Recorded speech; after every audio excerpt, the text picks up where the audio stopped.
رات کی قید سلما خاں قسط نمبر 3 صبح کی پہلی کرن اس گھر میں عجیب سا سناٹا لے کر آئی تھی۔ زمل نے آنکھیں کھولیں مگر چند لمحوں تک کچھ سمجھ نہیں پائی تھی۔ اسے یاد نہیں تھا کہ وہ یہاں کیسے پہنچی، کیا ہوا تھا۔ پھر برابر لیٹے محبیر پر اچانک اس کی نظر پڑ گئی تھی۔ اگلے ہی لمحے رات کا پورا منظر اس کی آنکھوں سامنے آیا۔ ماں کا جھوٹ، دھوکے سے ہوئی شادی اور سب کے چھپے راز۔ محبر کا پاگل پن بھی اب اسے ایک خوفناک سازش لگنے لگا۔ زمل فوراً چادر ہٹا کر تازہ ہونے کے لیے واش روم چلی گئی۔ واپس آئی تو مہبیر جاگ چکا تھا اور خاموش بیٹھا ہوا تھا، مگر آج اس کے چہرے پر بچوں والی معصومیت بالکل نہیں تھی۔ اس کے چہرے پر ایک عجیب سی سنجیدگی صاف دکھائی دے رہی۔ مہبیر نے زمل کی طرف دیکھا تو اس کا دل دہل گیا۔ اس کی آنکھوں میں عجیب چمک تھی، جیسے وہ سب جانتا تھا۔ پھر اس کے ہونٹوں پر ایک ایسی مسکراہٹ ابھری جو خوفناک تھی۔ زمل کچھ سمجھ پاتی، دروازے پر اچانک ہلکی دستک ہوئی تھی۔ دروازہ کھلا تو ارزو مسکراتی ہوئی اندر داخل ہوئی تھی، بالکل بے خبر۔ اس نے زمل کو گلے لگایا مگر زمل اندر سے کانپ رہی تھی۔ وہ بڑی مشکل سے اپنے خوف کو چھپا کر معمول کی باتیں کرتی رہی۔ ارزو نے اس کے کانپتے ہاتھ دیکھے اور فوراً وجہ پوچھ لی۔ زمل نے نظریں چرا کر کوئی معمولی سا بہانہ بنا دیا تھا۔ اسی دوران مہبیر بچوں کی طرح اچھلتا ہوا بیڈ سے نیچے آیا۔ چلو کھانا کھاتے ہیں، جلدی کرو ورنہ سب کچھ ختم ہو جائے گا۔ وہ معصومیت سے اپنے ہاتھ آنکھوں پر رکھ کر بولتا رہا تھا۔ ارزو نے مسکرا کر کہا، بھائی فریش ہو جائیں، پھر دونوں نیچے آنا۔ مگر زمل نے فوراً کہا، میں چلتی ہوں، یہ بعد میں آ جائیں گے۔ اس شخص سے اسے اب عجیب سا خوف محسوس ہونے لگا تھا۔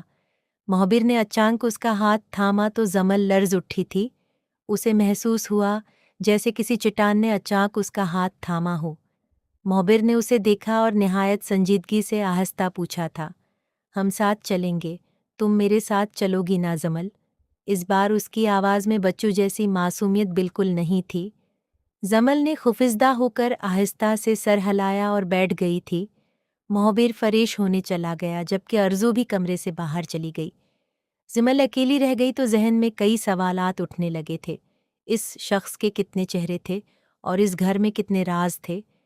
وہ جتنا سوچتی اتنا ہی سب کچھ مزید پراسرار ہوتا جاتا تھا، لیکن اسے معلوم نہیں تھا کہ حقیقت جلد اس کے سامنے آنے والی۔ اگر زندہ رہنا ہے تو کسی پر بھی بھروسہ مت کرنا۔ زمل نے چونک کر فوراً اپنی گردن آواز کی سمت موڑ لی تھی۔ کسی پر بھی نہیں؟ اس نے حیرت سے اپنے دل میں سوچا تھا۔ پھر وہی آواز آئی، خاص طور پر مجھ پر بھروسہ ہرگز مت کرنا۔ زمل نے جھٹکے سے پیچھے دیکھا مگر وہاں کوئی موجود نہیں تھا۔ زمین پر مہبیر ابھی بھی کھلونوں سے کھیلتا ہوا ہنس رہا تھا۔ وہی معصوم چہرہ، وہی بچوں جیسی حرکتیں، مگر آنکھیں کچھ اور کہتی تھیں۔ اچانک مہبیر نے گردن اٹھائی اور زمل کی آنکھوں میں دیکھا تھا۔ اس کی آنکھوں میں پھر وہی خطرناک چمک واپس آ چکی تھی۔ گیم شروع ہو چکی ہے زمل، محبیر نے دھیمی آواز میں کہا تھا۔ زمل کا دل جیسے سینے میں دھڑکنا ہی بھول گیا تھا اچانک۔ گیم؟ کون سی گیم؟ اور آخر یہ کھیل کون کھیل رہا تھا؟ وہ پیچھے ہٹی تو مہبیر بھی آہستہ آہستہ آگے بڑھنے لگا۔ پھر اچانک اس نے بچوں جیسی معصومیت سے کہا، چلو کھانا کھاتے ہیں۔ زمل نے فوراً سر ہلایا، میں نہیں جاؤں گی، آپ اکیلے جائیں۔ مہبیر نے اس کا ہاتھ تھاما اور سنجیدگی سے اسے دیکھا تھا۔ اب میرا ہاتھ خود تھامو۔ اس کی آواز میں کوئی پاگل پن نہیں تھا۔ زمل چند لمحے مجسمہ بنی اسے دیکھتی رہی، پھر ہاتھ بڑھا دیا۔ مہابیر نے اس کا ہاتھ تھاما اور آہستہ آہستہ نیچے چلنے لگا۔ ڈائننگ روم میں گھر کے تمام افراد پہلے سے موجود بیٹھے ہوئے تھے۔ شاہ تاج بیگم، نواب قاسم، چچی، چچا، حیا، ارزو، ارحان اور صفان، سب کی نظریں زمل پر تھیں جیسے وہ کچھ جاننے کی کوشش کر رہے۔ یوسف اپنی کرسی سے اٹھا اور زمل کے قریب آ کر رکھ گیا۔ بھابھی سب ٹھیک ہے؟ آپ کچھ پریشان لگ رہی ہیں آج۔ زمل نے فوراً سر ہلایا مگر اس کے لب خاموش ہی رہے تھے۔ مہبیر بچوں کی طرح ہنسا اور زمل کا ہاتھ پکڑتا رہا تھا۔ آرام سے، کھانا خود چل کر ہمارے پاس تو نہیں آئے گا۔ وہ اسے بچوں کی طرح ڈائننگ ٹیبل کی طرف لے کر گیا تھا۔ شاہ تاج بیگم نے زمل کو غور سے دیکھا اور پوچھا تھا، بیٹا तुम इतनी देर ऊपर किया कर रही थी, कुछ हुआ है? वो जानती थी कि जमल को अभी हकीकत का कुछ इल्म नहीं था। उन्हें खौफ था कि हकीकत जानकर जमल का रद्द-अमल किया होगा। मगर रात खामोशी से गुजर गई थी, सुबह हालात बदल चुके थे।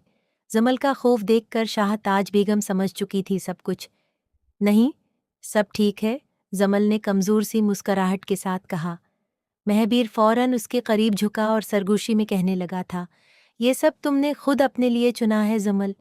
फिर उसने मज़ीद आहिस्ता कहा, वेलकम टू माई हेल। जमल का दिल ज़ोर से धड़का और वो एक कदम पीछे हटी। अचानक उसका तवाज़ुन बिगड़ा और वो गिरने ही वाली थी। यूसुफ उसे संभालने के लिए आगे बढ़ा, मगर महबीर पहले पहुंच गया। इसने जमल को अपने बाजुओं के हिसार में ले लिया था। ये मेरी है, मैं उसे बचाऊंगा, किसी को हाथ नहीं लगाना। महबीर गुस्से से यूसुफ को देखता रहा, फिर सबको घूरने लगा। शाह ताज बेगम ने फौरन मामूल पर लाने की कोशिश की थी। चलो सब बैठो, खाना ठंडा हो रहा है, सब आराम से खाएं। जमल ने खुद को संभाला और खामोशी से कर्सी पर बैठ गई। मोहबीर भी फौरन उसके बराबर वाली कर्सी पर आकर बैठ गया।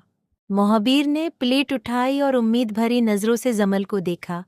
जमल ने हैरत से उसे देखा, उसे कुछ समझ नहीं आ रहा था।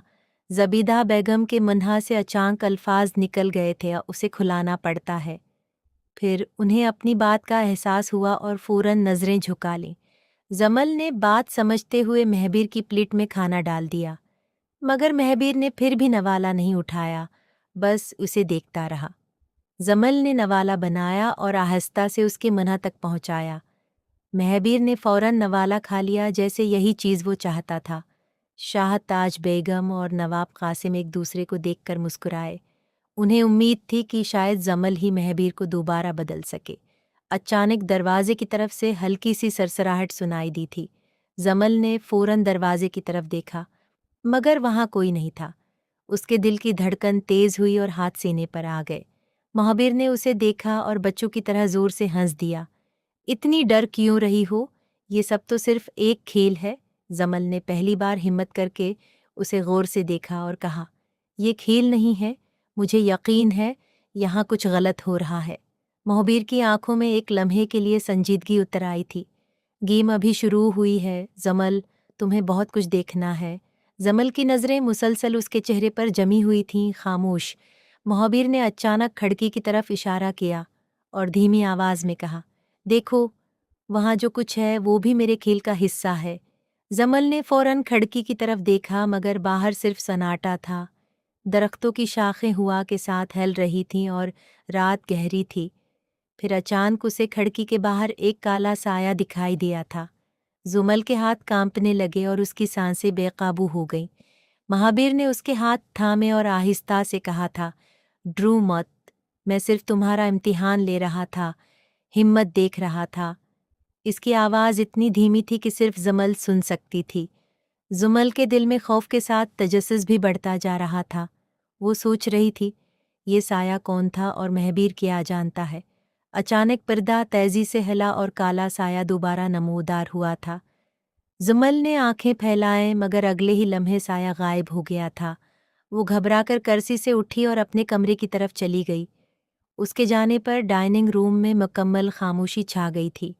शाह ताज बेगम ने सोचा, शायद उसे गुज़िश्ता रात का सदमा था। वो जमल को कुछ वक्त देना चाहती थी ताकि वो संभल सके। महाबीर ने बच्चों की तरह हाथ साफ किए और फौरन खड़ा हो गया। मैं जाऊं, मैं अपनी बीवी के पास जाऊं, अम्मी। शाह ताज बेगम ने खामोशी से उसे जाने की इजाज़त दे दी।